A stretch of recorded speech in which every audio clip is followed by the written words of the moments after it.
Hi guys! For this vlog with me is David Hello. para tulungan ako sa pag-unbox and pagre-review ng aming 24 inches na Ginza. Mhm. Babe, Well, take charge. we bought the 24-inch na Ginza TV. It's an full HD TV na siya, although it's just 24 inches. If you will remember, nyo yung first video ni Jackie is yung kanyang 40-inch na Ginza. So this time, we bought a 24-inch. Ang purpose namin is for our a secondary monitor for my laptop. In-order namin yung Ginza TV sa Ginza na merchant dun sa kanilang official store sa Shopee during 7/7. And then we paid a total of 2,939 including the shipping fee to Cebu City. This is the second TV that we purchased from Ginza. The first one was 40 inches. You will find it on our previous vlog. Actually, second vlog namin yun dito sa YouTube.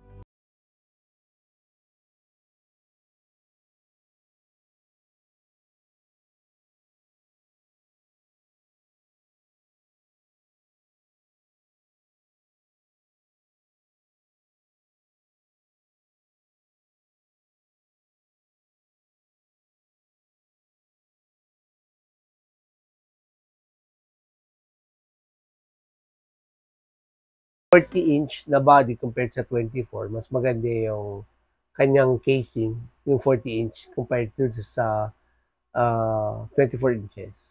So, I've also noticed yung medyo may nakaangat na parts doon sa body. It doesn't affect naman the functionality of the TV, but aesthetically, looks a little cheap. LCD, it has a dead pixel. Although it's a small spot, but kita mo siya pag yung black yung screen eh. It's Let's say na negligible, black. especially if Negligible, it's far, if you're looking at it. Hindi naman maset. Parang hindi ka naman maset. It's okay. Baga functioning naman siya. So, for me, it's negligible. And it's quite a hassle if you have to send it back pa. So, it's not naman limited to Ginza, no?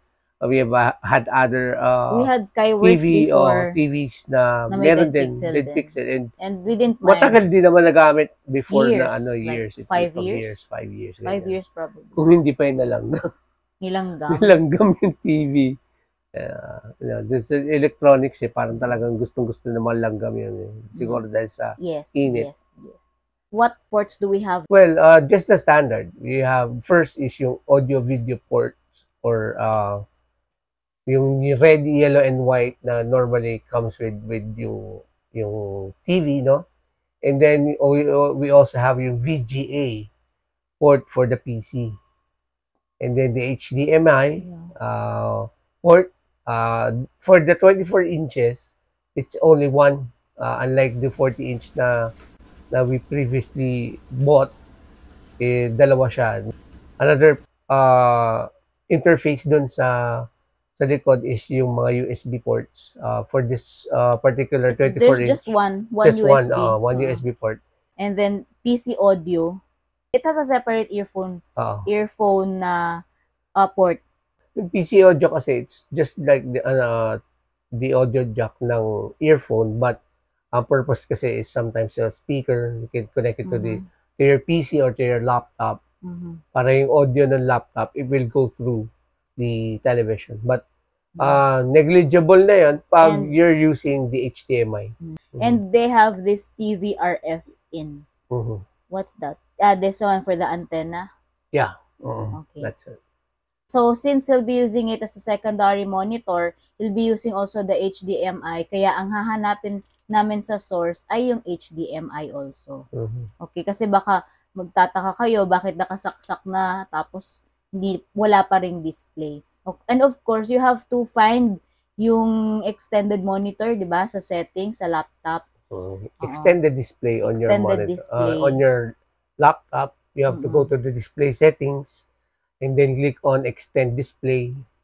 Or if you want, duplicate para kunyari, kung ano yung nasa main laptop mo, yun din na nakikita mo sa extended or dun sa yung additional monitor mo. Why do you choose a TV instead of a monitor, of a plain monitor? Because you already have a monitor, di ba? Tapos Mhm. you replaced it with a TV. Well, mostly it's just the preference. No? But The color maybe of the yeah.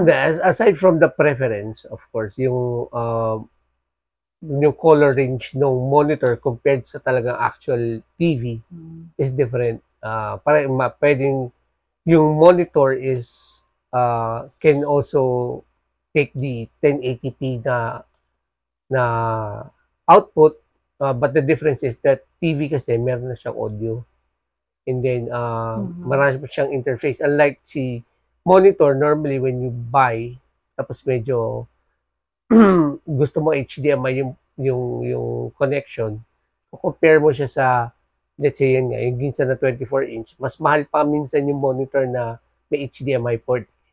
So, Yes. So, value-wise, your monitor doesn't have HDMI? no. Previously, I've been using a 19-inch LG monitor. It doesn't have an HDMI. So, it's really more of the display lang. That's the reason why I looked for a 24-inch full HD TV. Aside from the value. Meron tayong adapter, di ba? It didn't work? Before it was VGA working. to HDMI? No, it's a D-sub connector, which converts it to HDMI. Previously, when we first bought the adapter, it was working.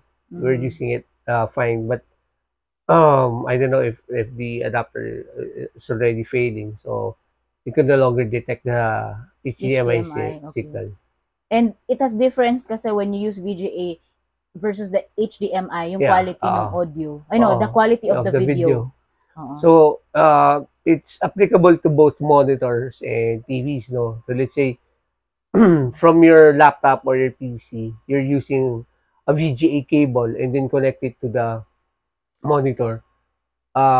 Yung quality nun is not as good as, let's say, HDMI.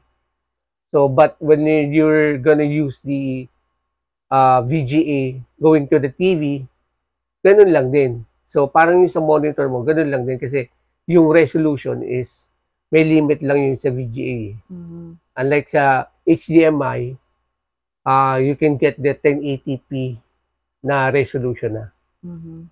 And also with Ginza, we chose Ginza, of course, because we already have this 40 inches, no? And then now, bumili kami ng 24 inches kasi nga we know naman na okay na for us yung magiging kung sa graphics lang at saka sa kulay lang no TV at saka full HD naman siya, pwede na nga siyang kumuha ng 1080p. At saka mura lang din kasi yung Ginza. It's only 2,700 ata nung 7.7. Mas So, mura mura kapag na rin. sale. It's yung value niya is okay na. Kasi if I'm going to choose, let's say, a monitor na ganun ang size, normally 22 inches 22 inches, tapos HDMI connection, that will cost you around 4,500 to 6,000. It depends on the brand, especially if you're gonna get it brand new. Although there are some that sell ng second hand or you can get for second hand. But of course, it's still gonna be much higher compared to the Ginza na full HD na. Kung ang purpose mo is as a monitor and since you don't have an audio kasi nga you're not using HDMI, di ba? So wala kang, when you're using the monitor, you don't have an walang audio.